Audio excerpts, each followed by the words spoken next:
अपनी 5 चीज़ें कभी किसी से शेयर ना करें। नंबर 1, अपनी कामयाबी का राज। अगर आप अपनी कामयाबी का राज किसी को बताते हैं तो लोग भी यही करने की कोशिश करेंगे, लेकिन अगर वो नाकाम हो जाते हैं तो वो आप पर इल्ज़ाम लगाएंगे कि आपने उन्हें सही नहीं बताया। इसलिए कभी भी अपनी कामयाबी का राज किसी को मत बताएं। नंबर 2, अपने मसाइल किसी से शेयर ना करें। अपने मसाइल को बांटने से हमें अपना बोझ हल्का और कम महसूस होता है, लेकिन इससे मसला हल होने की बजाय बढ़ जाता है।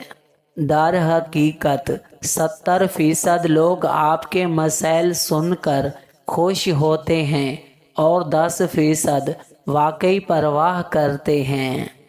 इसलिए किसी को अपने मसाइल बताने से पहले 100 बार सोचें।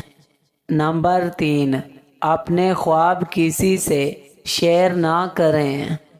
अगर आपने ज़िंदगी में अपने हदफ और ख्वाब पहले ही तय कर लिए हैं तो सबसे बेहतर ये है कि आप उसे अपने तक ही महदूद रखें, क्योंकि इनको शेयर करने से आपके नुक्ता नज़र और आपके मकसद पर असर पड़ सकता है और आप इस पर उलझ सकते हैं।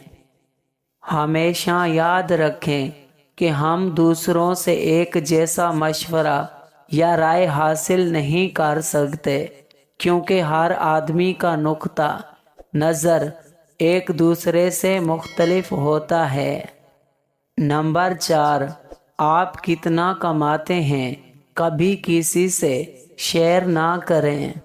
आपकी आमदनी यकीनी तौर पर ऐसी चीज़ है जिसे दूसरों को वाकिफ नहीं होना चाहिए। और नंबर 5, अपने ख़ानदानी मसाइल किसी से शेयर ना करें।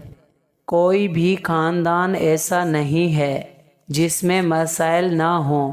कुछ में बड़े मसाइल हैं तो कुछ में छोटे, लेकिन अजनबियों के साथ शेयर करने से वो मसाइल कभी हल नहीं होंगे। आपको इन मसाइल के बारे में अपने ख़ानदान के अफराद से बात करनी चाहिए। इन मसाइल को दूसरों के साथ शेयर करने से इन मसाइल में इजाफ़ा होता है। इसलिए हमेशा ख्याल रखें कि घर की बात को घर में ही रहने दें।